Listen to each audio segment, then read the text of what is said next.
and welcome to episode 3 of the Canadian Money Roadmap podcast. Joining me today, very graciously at the last minute, is my colleague, certified financial planner and resident car expert, Rod Baxter. As you could probably guess, today's podcast is about buying a car and how to stay out of financial trouble when doing so. Rod, thanks for joining me. Thank you. Thanks for asking me, Evan.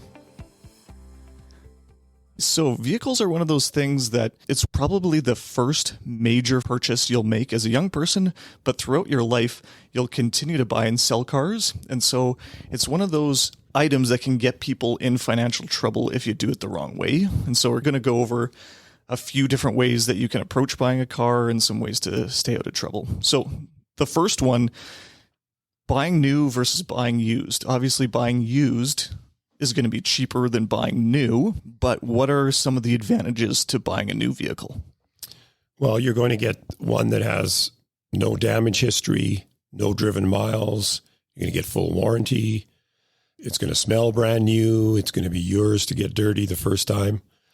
And it's exciting. Don't get me wrong. There's nothing better than driving a brand new car away from a dealership. And in the North American culture, it has always been kind of like a real accomplishment. You know, here's my brand new car that I'm driving away from the dealership. So there's an excitement there. But used is good too. I had lots of years I bought used cars and had very good luck with them, and certainly saved me money in the early part of my career and life, and even in my family life. Buying used was really the way to go. That was very affordable. It was what really worked for us.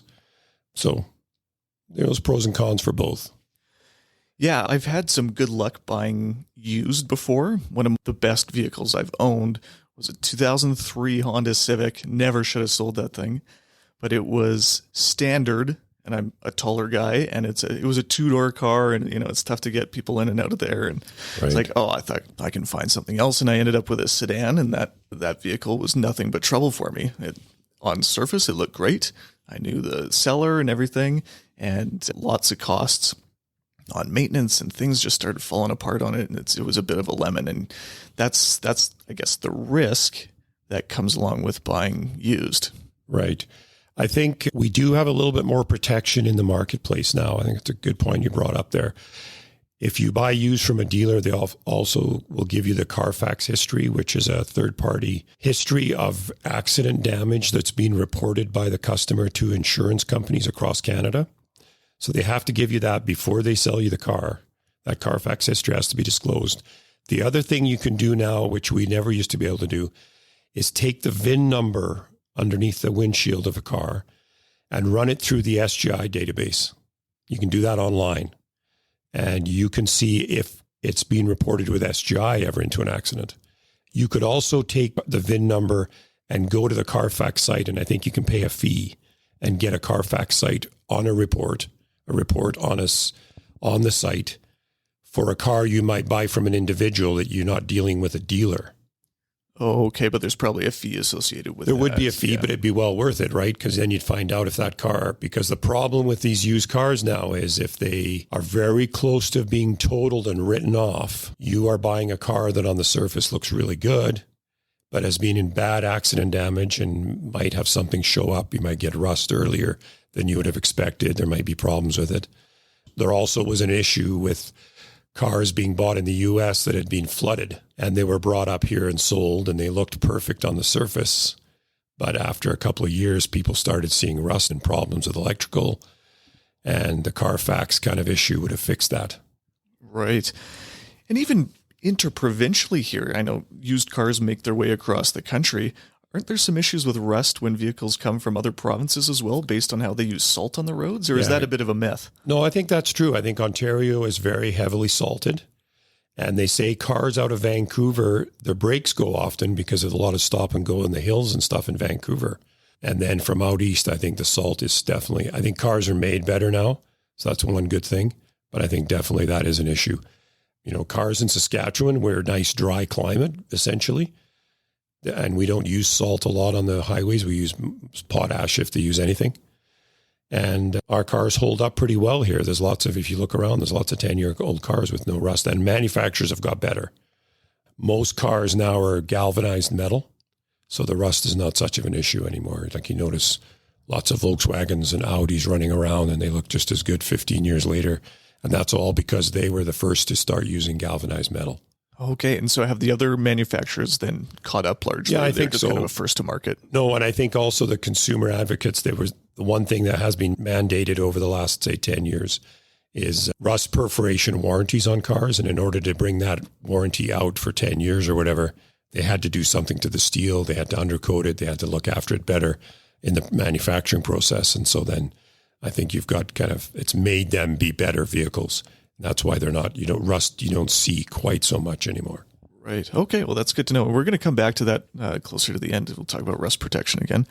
But the big elephant in the room when it comes to buying a new vehicle, as far as the costs go, right? You have fewer risks because you have the warranty and there's no damage history. It hasn't been driven before. But the big cost is the unseen cost of depreciation, right? Yeah, correct. And that is a huge issue. Like when you drive a car off a lot, and you lose $3,000 or $5,000 if you tried to take it back the next day, that's depreciation. And that is massive. And some cars depreciate worse than others. And unfortunately, the premium brands, BMW, Mercedes, Audi, tend to depreciate at a terrible rate compared to, say, a Lexus or an Acura or a Honda or Toyota that tend to hold their value well. I love German cars. I love how they drive.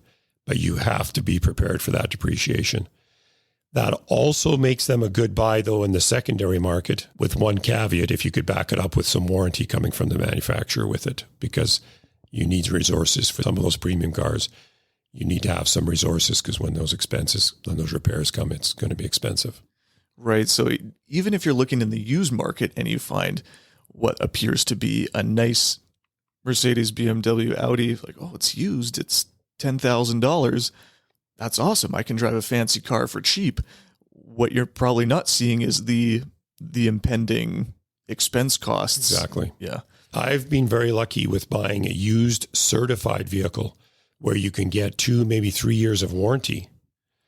And that's probably going to cover off most of the conditions that are, some things that are going to happen to you early on. And somebody else is taking the depreciation. You buy the car. They only certify certain cars, so it's gone through a bit of a process at the dealership, and it's coming with a warranty. So I think if you were really dead set on a car like that, that is where to buy that car, is from a dealer certified with a warranty. And most dealers and manufacturers have a certification program. Yep. Is that right? Yeah, they all do, I think. And I think that's a great way to buy a used car.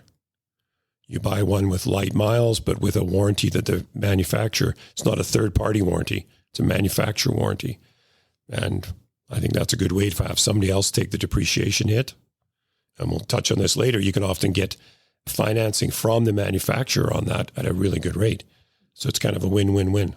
So you mentioned financing. That's a good time to transition here to how do you actually buy it? So there's 3 main options when you're getting a vehicle. Paying cash is obviously the main one, but financing is more common, I think, than paying cash. And then leasing is probably less common, but also it's out there for sure. So how does leasing work? Well, with leasing, you're just paying for the time you're going to use the car. So say I take a car with a 3-year lease. I pay my payments for the 3 years that I'm going to use it. So of course my payments come down, but with that comes some caveats that people really have to be prepared with. So first thing would be there's going to be a mileage limit on your lease that you cannot go over, or you're going to pay a penalty when you turn the lease back in.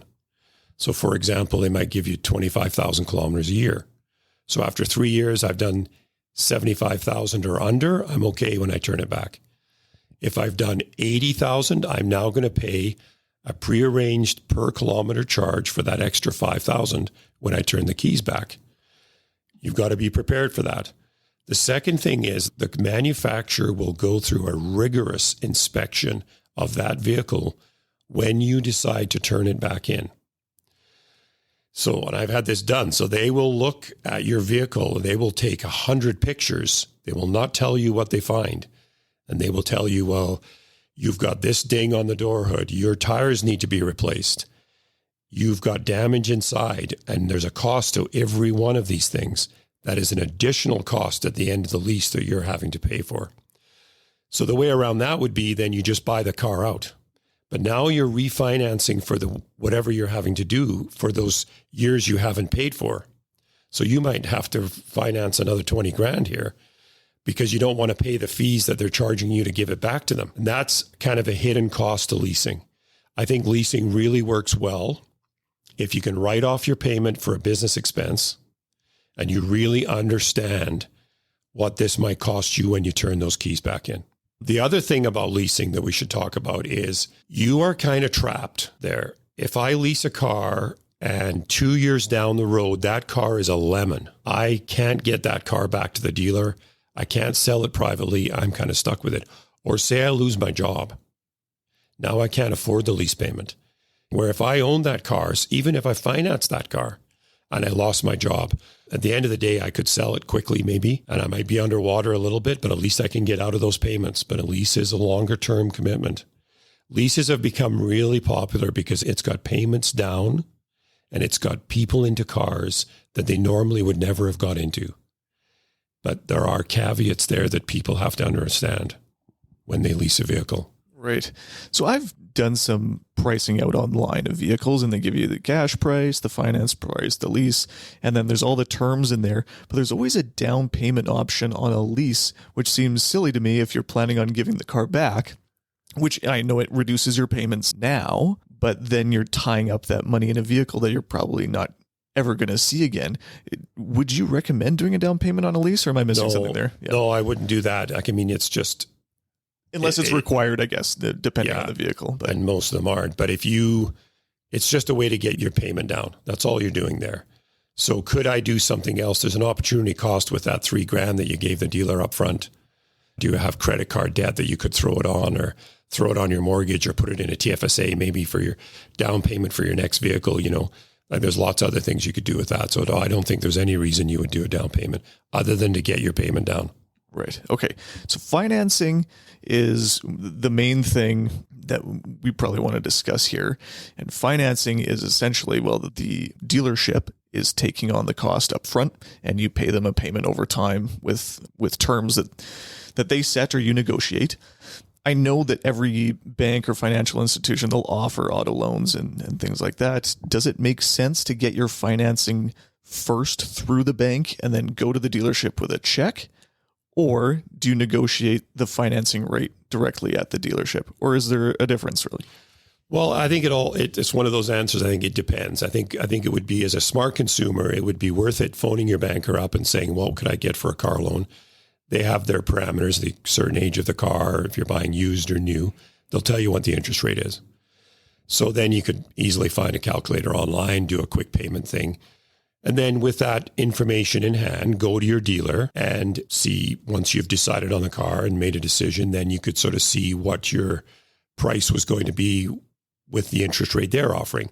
Now, General Motors, Toyota, all the big companies all have finance arms, and they'll tell you that the finance arm is where they make all their profit. They think they sell cars, but no, really, they're actually running finance businesses. So they really want you in their system, per se. It's all boils down to the interest rate, because that's really the only variable in this picture for that, whether it's company financing, bank financing, my line of credit, what am I paying on the interest rate? Right.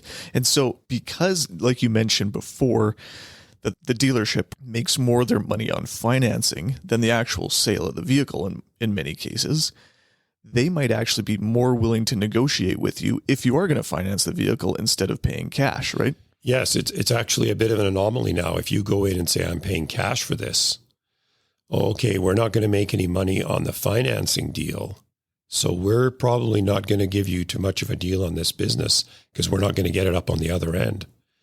You see advertising on TV and online about 0% financing, 2.8% financing for 84 months, things like that. Obviously, if you have an interest rate over a longer period of time, you're going to pay more interest, right? So the shorter you can make your terms, the less interest you're going to pay, but the more expensive your payments are.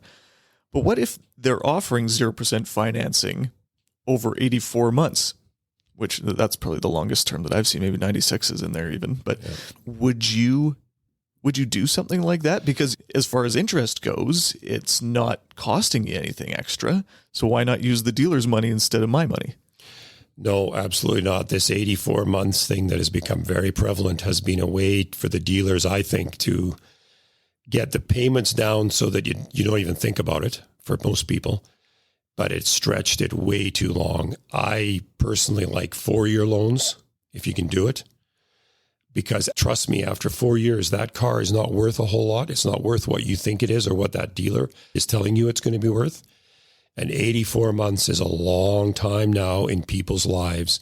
You are tied to that payment. If you have no control of that, which I don't like in people's finances, I want people to be in control of stuff, understand what they really have there. 84 months is way too long. If you lose your job or the car is no good, something happens to it and you're still out on all that and it's been stretched that long. No, just unequivocally, I just don't like them at all. I think it's just been a marketing exercise to get payments down to people like, oh yeah. And the other thing you see a lot of is they all advertise weekly payments now because it doesn't sound as bad. Right. But again, it's just a marketing exercise. It just makes it think, well, it's just another payment, not a big deal, $150 a month, $200 a month. That's an $800 a month payment. Right. And it gets people buying more car than they would typically be. Absolutely. And they should be buying. Yeah. And not making the deal that they should be, not, scrounging for that every dollar and you're making a deal because what's the difference? It's just getting paid. I'm paying this weekly. It's not a big deal. I can pay that. Right. And this is where that depreciation cost really comes in, right? Yeah, exactly. Like you're just getting hammered on an 84 month. There must be lots of people going back after 5 years back to their dealership and the guy goes, well, you're still underwater here. And they're like, what? I thought I had some equity in this car loan. No, not at all. And they're just start again. Right. Like that's what happens to people. Like it's a really ugly cycle. Yeah. So the sooner you can pay off your vehicle, the better. Absolutely. Now, 0% financing is pretty attractive as long as you're getting a good deal on the vehicle. If it's coming as a trade-off, if you could get your bank financing at 2.25 or 2.5 and get a deal on the vehicle and do the math and figure out which one's better than 0% but no deal, you'd have to really do the numbers there. And that gets confusing for consumers. I understand that. Not everyone's willing to do that and you get caught up in the process. And that's happened to me where I've kind of fallen in love with the vehicle. Don't get me wrong. And I probably haven't got quite the best deal. And then afterwards you start thinking, well, I maybe could have done a bit better there.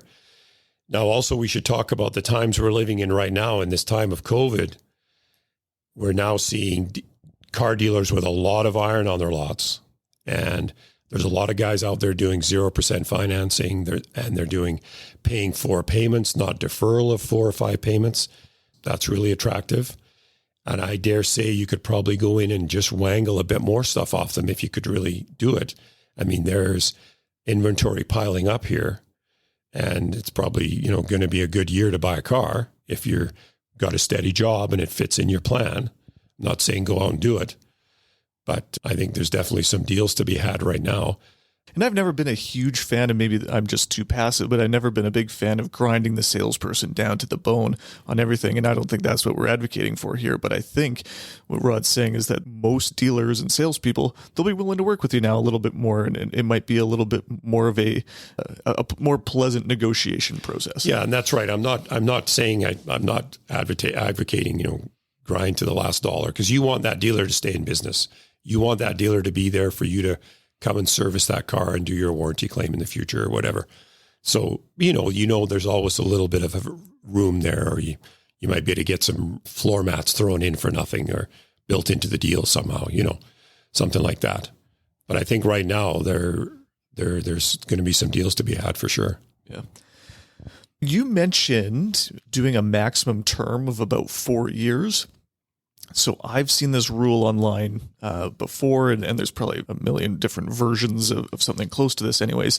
But I've seen the 20-4-10 rule, which means 20% down on the purchase price of the vehicle. Then you take out a maximum of 4-year loan term. But the 10 at the end means that you should make sure that your payments are no more than 10% of your monthly take-home income. Have you seen this rule before? Yeah, I have. And that, I think, is the gold class standard for buying a car if it fits in your picture. if you've got that down payment. If you've got that time frame, that 4 years is perfect, I think, for a payment schedule. And no more than that 10%. I think that if you could make that work on every car purchase, I think that's golden. Right.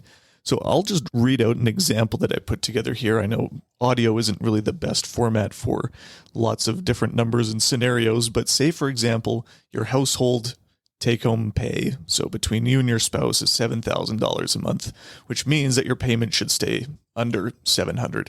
We could also talk about your total vehicle expenses, which includes maintenance, gas, yes, insurance, insurance as well. So you should probably factor that in as opposed to just the payment. But anyways, it's not a hard and fast law, but it's some guidelines here. Yeah. So $700 a month. You say you find a vehicle for $30,000. That's a decent new vehicle for sure. So 20% down is $6,000. Which means that you'd be financing 24. Right. Okay, so on a 48-month term, if you shop around for a lot of vehicles, 2.9% is pretty reasonable. You can get zero. You can pay up to 5-6 on a new vehicle, depending on what you're buying.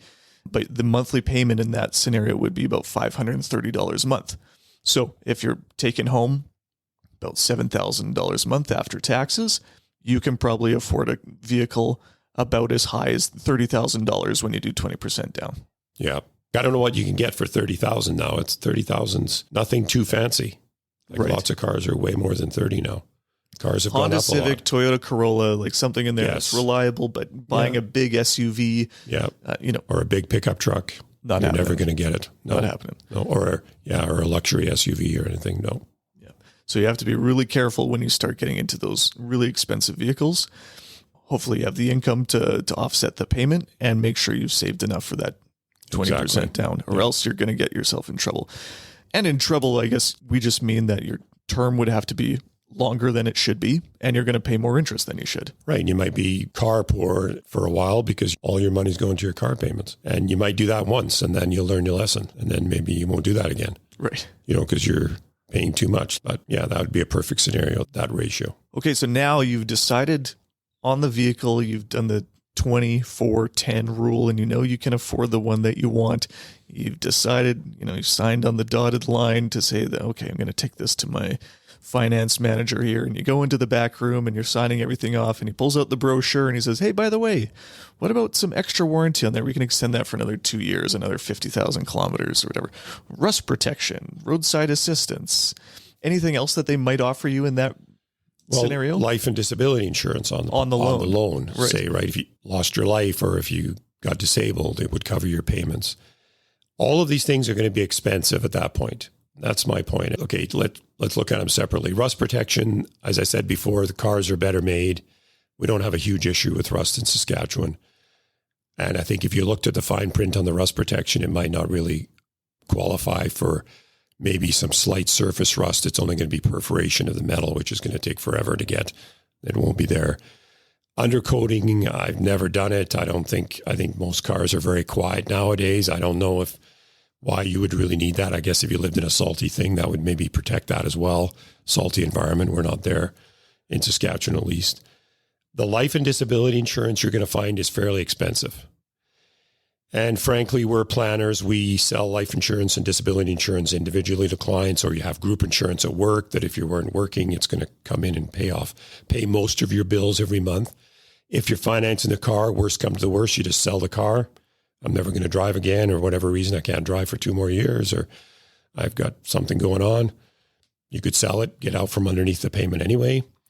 If you die, hopefully you've got enough life insurance that's going to cover all your debts anyway, whether it's at work or you've done it individually, hopefully, if you have more debts than that.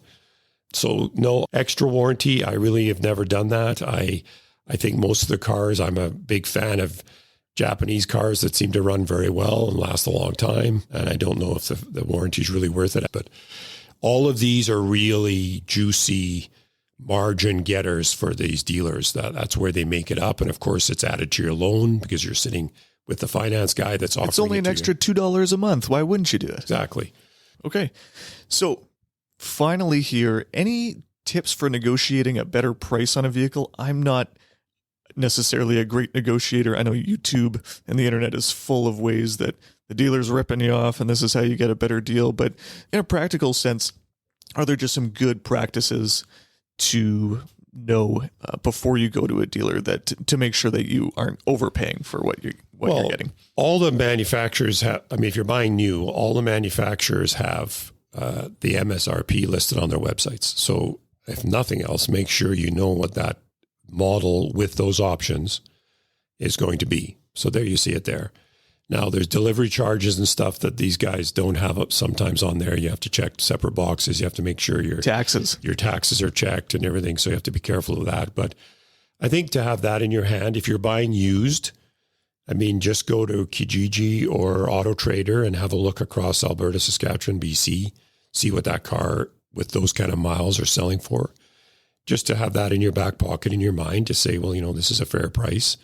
And you go and look at the condition. Maybe it's a little bit better than it's in beautiful condition, or maybe they have a service history with it.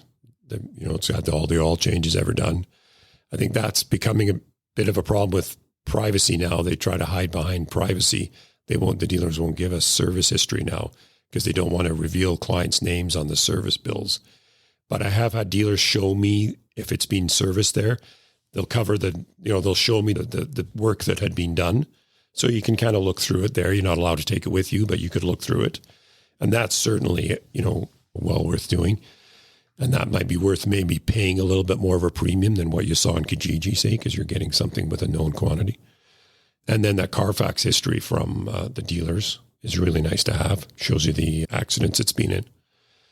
But other than that, I mean, I think you have to be fair. You have to make sure your credit history is in good shape before you even start this process. Don't go in there with a bad credit history, because that's a way for them to maybe bump up the interest rate because you're a higher risk. So you're not going to get what you think you're going to get. Well, they turn into the good guy. They say, oh, we'll get you the car. Exactly. We can get you a car, no problem. It doesn't matter if you have bad credit, but they're going to charge you 8 to 12% on the vehicle. So that's maybe topic of another conversation. But you need to be prepared for that. The last week of the month, the last day of the month, the last week of the year, a lot of these car companies on new vehicles are getting bonused on what they sold for the month before. So they're trying to get their numbers up for that month, and they might just be looking for an extra couple of units, and they might just be willing to make a little bit of a move on a really cold January day when no one else is in the showroom. Maybe they'll give you a bit of a deal that day because they haven't sold anything on a Saturday. But having said that, that they'll tell you they make more on used than new, and they make it on their finance side, or they make it on their upselling of their warranties and the other things at the finance desk. But, I think you want them to be in business. You don't want to grind these guys and so they're not there for you to service your vehicle. You want that manufacturer and that dealership to be around, certainly. You want the service. And you also want to think you got a little bit of a deal, and you know what they're charging on their websites. I mean, that's pretty common. I think there are services now you can go to. I can't remember the one in Canada where you pay them $25. You get all what the dealer paid. You get the programs that are going on. It's a very upfront service, but you have to be willing to do some research. Car Cost Canada, I think it's called. Car Cost Canada, where you pay them upfront and they'll send you an emailed report of, well, this is what Honda Civic's programs are for the month of this month. And you know what the Honda dealer is getting. So you're going in there, and then it's very transparent for the consumer. A lot of information for consumers now. Well, that's interesting, because I've heard stories where the incentives from the manufacturer, so the manufacturer and the dealer are different, right? Right. So the manufacturer's incentives to the dealer on a sale might actually be better than the margin that they had built into their price. Absolutely. Right. Like maybe they're phasing out a model, right? They're phasing out a version of a Honda CR-V or something because there's a new one coming in 2 months. So the manufacturer comes to the dealer and says, okay, we're going to try and help you guys get rid of these models that are being phased out. They're all brand new still. We're going to give you extra $1,000 on these vehicles. And the dealership, of course, isn't going to share that with you. But Car Cost Canada knows that. You'll get that on that report. That's what I understand. I've never done it, but that's what I understand. So a lot of these things for negotiating comes down to how much information you have versus how much the information that dealer has. Correct. Right. And so I've had situations where I've gone into the dealer where I actually know the trim levels better than the salesperson. Yeah, unfortunately. And that can happen, right? Yeah. And I know it's confusing. They have way more cars to know, and I'm just looking at one model, right? I get that. But if you know the trim levels, you know you're probably not going to get upsold into something you don't need or want because you looked at it in advance. You know what the dealer's promotional interest rates are if you qualify, things like that. You know if a car is going to be too big or too small. And so, okay, go in with the model that you want, at the trim level you want, test drive it, and then you can adjust from there. And then if you use something like Car Cost Canada, you can see what kind of incentives and what kind of wiggle room they might have. Exactly. And make sure you drive the car you're going to buy. I made a mistake, and I'll admit this now. I made a mistake on an SUV where I drove a car without the sport suspension, but I bought the car with the sport suspension. And it was an extremely harsh ride. And I did not think of it at the time. I was getting the sportier model, and they didn't have one to drive. And within a week of driving that car, my family and my wife were like, "Why did you buy this car? It is riding really harsh." And I got rid of that car early, and that was the reason. And that was my mistake. And I like to think I'm a car guy, and I'll admit that I made that mistake. So I'm really careful now. I drive the model I'm going to buy at the end. All right. Well, to conclude here, there's not necessarily a right way to buy a car, but if you're looking to save the most money over time from car ownership, buying used is the way to go. Buying certified pre-owned is a way to get closer to a newer vehicle, maybe get some warranty, but reduce your depreciation costs. So that might be a good way to go. And then between financing, leasing, or cash is great because you don't have a payment. And so if you have savings up front, that's fantastic. But if you're going to finance, try to follow that 20-4-10 rule to make sure that you keep your interest costs as low as possible, keep your payments in a window that's appropriate for how long you might want to own the vehicle, and 20% down, you've actually done some saving and you're committing to the purchase price of that vehicle. Yeah, no, I think those are all good points. Buying a couple of year-old car, and especially a Japanese car, like from a Toyota or a Lexus or Acura or Honda, Nissan, Mazda, with a little bit of warranty, certified from a dealer, with dealer financing that fits in that ratio there. I think that's a really smart way to buy a slightly used car with the depreciation off the top, but one that you'll enjoy and will not break the bank, so to speak, going forward. Right on. Well, thanks so much for joining me today, Rod. I appreciate your insight here. Oh, you're very welcome, and thanks very much for asking me to contribute. Thanks for joining me today on the Canadian Money Roadmap podcast. If you enjoyed today's episode, I'd really appreciate if you left me a review on Apple Podcasts with your biggest takeaway. If you have questions or ideas for topics you'd like me to discuss on future episodes, please reach out via my contact info in the show notes. This podcast is intended to be educational in nature, and you should always consult your financial, tax, and legal advisors before making changes to your financial plan. Any rates of return discussed are historical or hypothetical and are to be used for educational purposes only. Evan Neufeld is a qualified associate financial planner and registered investment fund advisor. Mutual funds are provided through Sterling Mutuals, Inc.